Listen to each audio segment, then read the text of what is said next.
Next on 9 News, after being out of the spotlight in 2020, the best in baseball are once again taking the field.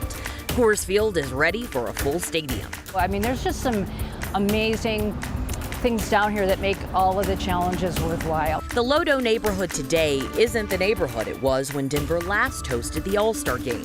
We talked to someone who's been there long enough to see the changes. It doesn't look like baseball weather out there. Instead, we have cloudy skies, how possible storms could impact the game. As we feature today's All-Stars, we also look back on former baseball players. I'd like to think baseball is at the forefront of these things. The ones that helped change history. 9 News at 4 starts now.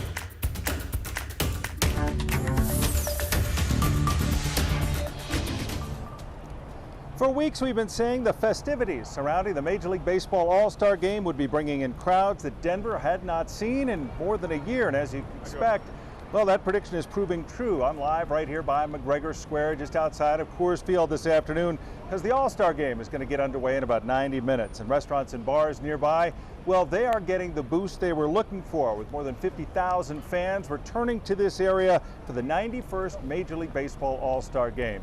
Kathy, of course, is keeping an eye on the weather. We're starting to see a 4 o'clock drizzle right here. We'll be joining her in just a minute. Alex has all the news of the day back in the studio. And Rod Mackey's inside of Coors Field, where we are getting ready for baseball. After a big night last night, Rod, the Home Run Derby was a hit. And now we get to see all the All-Stars. Yeah, Tom, it's really funny when you think about it. It seems like we've been going nonstop with All-Star events for 5 straight days, and the crazy thing is we haven't even played the All-Star Game yet. First pitch scheduled to start 6 o'clock tonight, a little bit after, they say. A little bit of rain coming down right now. Hopefully that doesn't affect the timing of everything. The festivities begin at 5:30, but the game will actually begin about a half hour after that. It'll be Max Scherzer on the mound for the National League. He gets a start instead of German Marquez for the Rockies, who we may see out there number 2. And then it's Mr. Baseball on the other side, Shohei Ohtani, who did not win the Home Run Derby contest last night, but he will be the opening starting pitcher, and he will be the leadoff hitter for the American League. The AL, by the way, has won 7 straight Midsummer Classic. We'll see if the NL can snap that streak tonight here in their own ballpark. Now, as far as the Rockies representatives, I mentioned Marquez. He will be on the mound, the Rockies' only player. But Buddy Black will also be in the dugout. He's now been a part of 4 All-Star games. And he said yesterday how pleased he is at how well Denver has hosted this thing. All kinds of great reviews for the city of Denver. And keep in mind, they didn't know they were getting this All-Star game, so this all came together last minute, and he was able to get it done. So far, it's been a great show again tonight, what we've all been waiting for, finally the All-Star game. Looking forward to that. Tom, we'll send it back to you. Rod, I was thinking about this last night. I got to attend the Home Run Derby, and I was thinking about how certain cities are just right for Super Bowls, like Miami and San Diego and several others, but Denver seemed really good last night for Home Run Derby and tonight's All-Star Game. I think you're going to see Denver back in the rotation soon after what we've seen this year. Yeah, 98 was too long ago. You can't put 23 years between games like they did this time. And remember, they weren't supposed to get this game. It was great. In fact, we kind of talked about it last night, Tom, but even if they don't get the All-Star game, figure out a way to get the Home Run Derby here, because this is the perfect ballpark for it. I mean, it was crazy. You know, we're walking around the ballpark, and it was crowded, and it was happening everywhere. But right there behind the big board there where the home run balls were flying out, I mean, you couldn't walk. Everyone there with a glove, everyone waiting for a home run. And boy, they had a lot of opportunities, more home runs hit in last night's Derby than there ever has been before. So it was fun. Let's hope we get half as much fun tonight as we had last night, because that was truly special. Hey, by the way, did you get a baseball, Tom? No, I was sitting in foul territory, and there weren't many there. Most of those were going out deep to between the foul poles. But it was a great night. The first big crowd we've seen in Denver in over a year and a half, and now, you know, tonight will be that second one. Rod will get back to you in just a bit for more on tonight's All-Star Game. Rod was alluding to the one Rocky who is going to be part of the Midsummer Classic tonight, pitcher German Marquez. Now, hopefully he'll get a chance to pitch tonight in front of the hometown fans at Coors Field. Of course, he just pitched on Saturday, 7 shutout innings in San Diego, and one of German's National League teammates, of course, playing on a very familiar side tonight, Nolan Arenado, back at Coors Field. He'll be playing third base for the National League All-Stars, a 6-time All-Star now, but last night he was very visible at the Home Run Derby supporting his old friend, Trevor Story. And Kathy Sabin joining us now to talk about these sprinkles, these showers, these blustery winds we're getting around 4 o'clock right now. But for you, Kathy, being one of the biggest Rockies fans we know, seeing Nolan Arenado back, even in a Cardinal red, was good last night. It was good. And Tom, it was so great to see him supporting Trevor and just being such a great teammate. And he just seems so sincere and so excited to be back here. It's going to be a great game tonight. It really is. And we are looking at some passing showers over the next hour, but then things should go okay. We've got a lot of smoke and haze over the city, not the way we want to profile our beautiful city and state to the world with the All-Star game tonight. But here it is. And temperatures are comfortable, which is nice. 70s and 80s. A few light showers coming off the foothills. We're also watching the lightning up over the higher terrain. It's heavy rain creating issues in the burn scar areas. But this little wave of showers is tracking southeast over Denver. Nothing severe. We hope to keep it that way. A little bit of wind. And as you can see, the showers so far are light.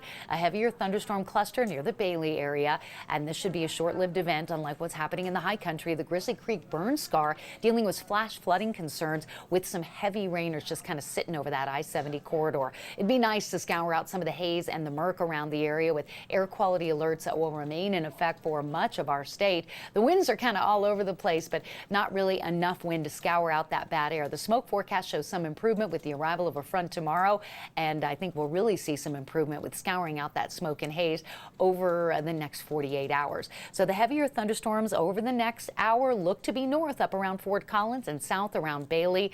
I think we have this passing shower for Denver. Lightning will be the biggest threat if there are going to be any kind of delays, and I'm hoping that if we do see that threat, it will be between now and 5 o'clock, and then after 5, everything really shifts further to the east and continues late into the night. So Mother Nature may be helping us out here.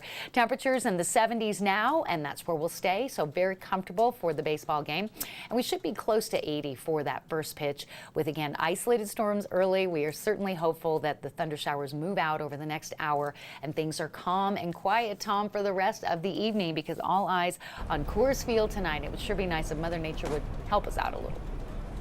And one quick note today, Kathy, and I know the clouds have moved in, but today it seemed like the smoke was also preventing all of our guests who've come to town for the All-Star game from seeing the mountains. It was another hazy, kind of smoky day today. Absolutely it is, and I think we're going to see a big improvement tomorrow, wouldn't you know it? It's like... Yeah, well, people get to see it on their way out of town. But yeah, it was, exactly. Nice to... Well, 50,000 people are hoping your forecast is spot on as normal, and we'll get a chance to play ball tonight. Thanks, Kath. We'll see you in a few minutes. Of course, the last time the Major League Baseball All-Star Game came here, well, Coors Field and Lodo, well, they looked very different. July 7th of 1998. Ken Griffey Jr., Derek Jeter, Barry Bonds, Mark McGwire, those were the big names all here when the AL won the game, beating the National League 13-8. Well, especially from where I'm standing, you can just see how dramatically Lodo has changed in those 23 years since then.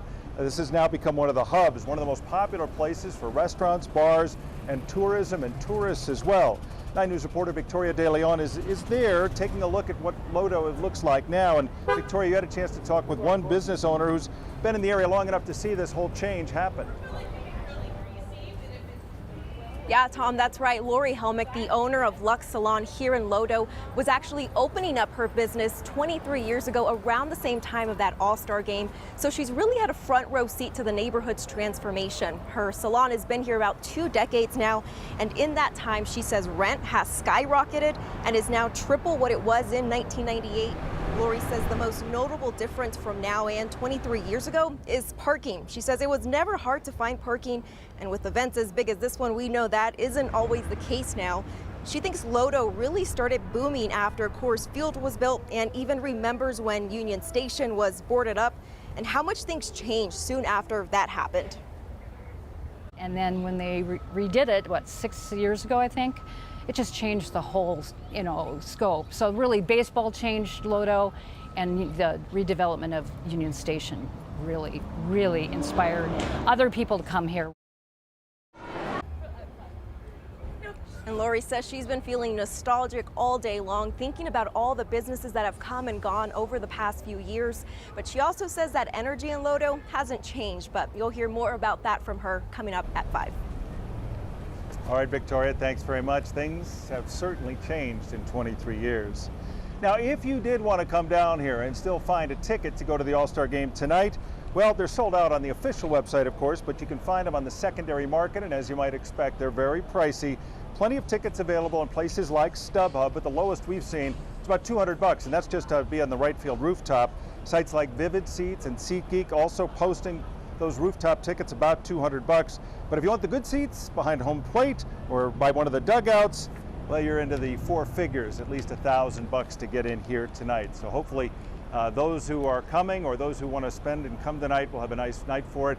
Alex will get some of the news of the day. We'll come back here with more from the Major League Baseball All-Star Game in just a few minutes. All right, Tom, we'll talk to you in just a bit. In your headlines here Thanks. this afternoon, whether you are going to the game or maybe you just need to get out of Denver after work today, know that there are still some road closures in place. Some will be there for a while. So we've got two stretches of road near the convention center. They're closed through Friday. That's 14th Street from Stout to Welton and Welton Street from 12th to 14th.